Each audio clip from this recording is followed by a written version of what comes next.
Transfer portal continues to churn folks in and out. LSU secured a commitment, according to Sam Spiegelman, of rivals earlier today. Destyn Hill, a New Orleans native, Edna Carr product, who was actually a senior in high school 3 years ago in 2021, has reportedly committed to LSU from Florida State. Now, it's an interesting story with Destyn Hill because he was an elite prospect in that same class that had Malik Neighbors and Brian Thomas and Chris Hilton and Jack Besh, and LSU brought in that class a couple other wide receivers that didn't end up panning out. But I mean, it was a loaded crop in Louisiana, and he decided to commit to Florida State. But he didn't actually enroll and join the football team until 2023.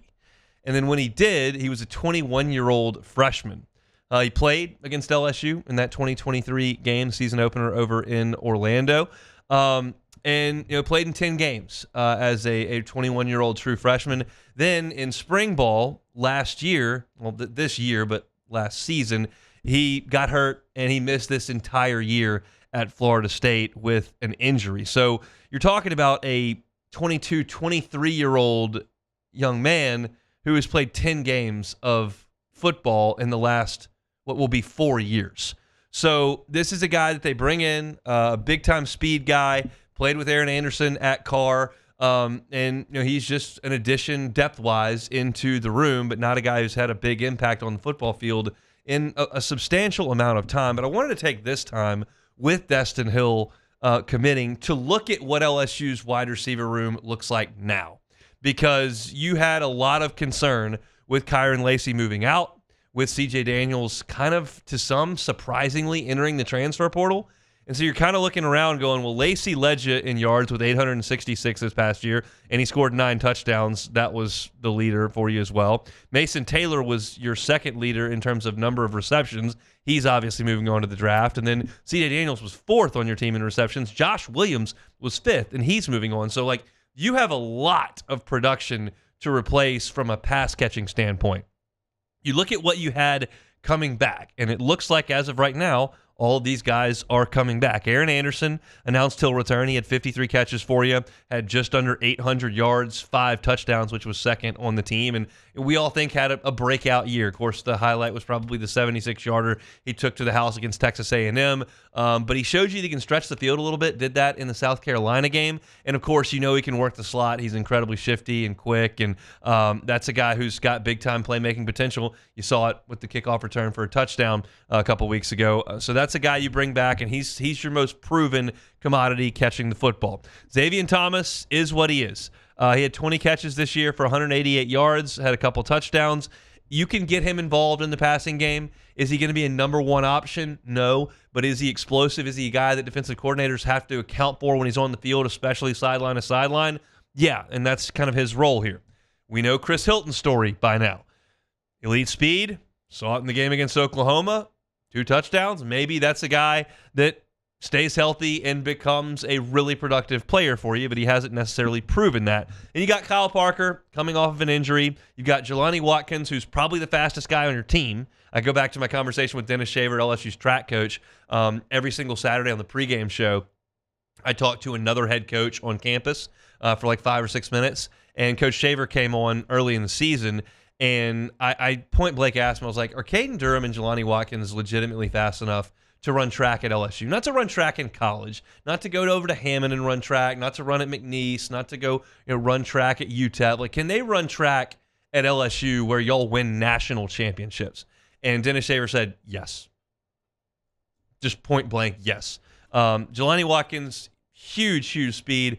He's still in the fold. And then Kylan Billiot as well, who was a freshman on this team, did not get any playoff time. So that's 6 guys. Anderson, Zavion Thomas, Chris Hilton, Kyle Parker, Jelani Watkins, and Kylan Billiot. And truthfully, that's not nearly enough in terms of talent or depth. You had to go add in this transfer portal cycle, as well as the high school ranks. And in the high school ranks, you got involved with some of the best wide receivers in the country, and you came up short with those guys.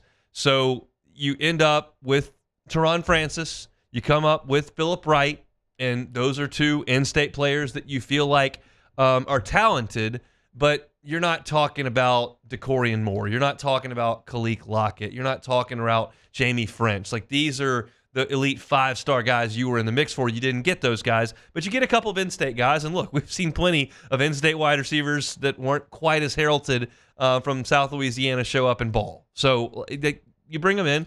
That's 2 more guys. And then you go to the transfer portal and you grab Berrien Brown and Destyn Hill. Berrien Brown, big-time speed guy, kickoff return guy, pretty good size. Destyn Hill, speed guy as well, but a guy that hasn't produced much in 4 years of football. So your numbers are good now. That's a total of 10 guys with your 6 returners, 2 portals, 2 transfers. 10 wide receivers is enough. I still think they're 1 guy short, and I think that guy is Nick Anderson. You bring Nick Anderson into this fold, and I think that other guys start to fall into place. I think you bring Nick Anderson in as the most proven SEC playmaking big body on your roster.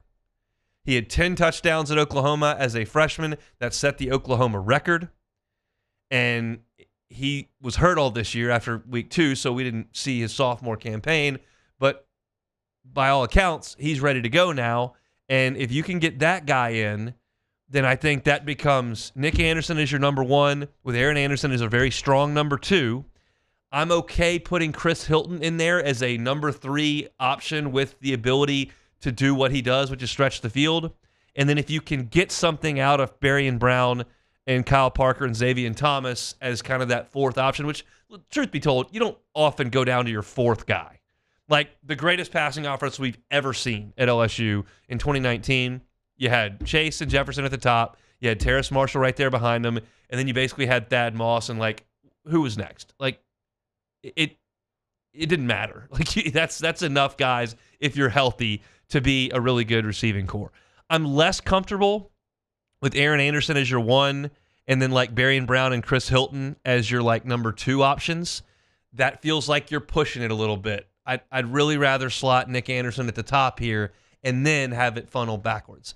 I thought that Kyren Lacy did a really good job, and I think that Nick Anderson can fill in very admirably for Kyren Lacy. And I thought your receiving core was okay this year. It was not great. I thought it was okay. But you're bringing in more talent in Berrien Brown, and I think Aaron Anderson is more proven than he was September, October of this year. So I think Nick Anderson remains a key.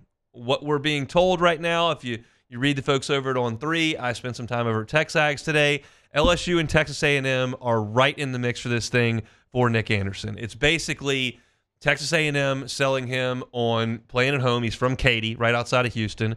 Texas A&M selling him on being close to family at Texas A&M and playing in a room that doesn't really have a lot of proven commodities in it. They just brought in Micah Hudson, a 5-star from Texas Tech, but he didn't really do a lot. So you don't have a ton of proven guys at wide receiver at Texas A&M. Anderson kind of becomes the cream of the crop pretty quickly there. LSU is selling him on, hey, did you see their passing offense? It's terrible. Did you see ours? We throw it all over the place. We're top 10 in the country. Come play for us. And then we'll see where the NIL stuff falls out, and we obviously know that that's the case. But no one who's reporting on this situation is going to be comfortable tossing real numbers around for NIL. Like, that's not generally stuff that comes out immediately.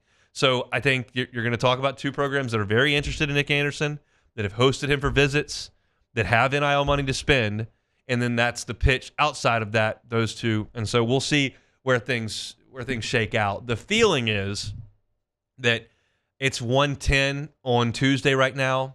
By 5 p.m. on Wednesday, Nick Anderson will have committed. And if I go to commercial break in the next 2.5 minutes and he's committed then, I won't be shocked. This thing is really close. He's seen what he needs to see. He's down to 2 schools, and we'll see what he does. If LSU lands Nick Anderson, I think you can realistically look at this wide receiver room and go, that's enough talent to compete at an elite level in college football.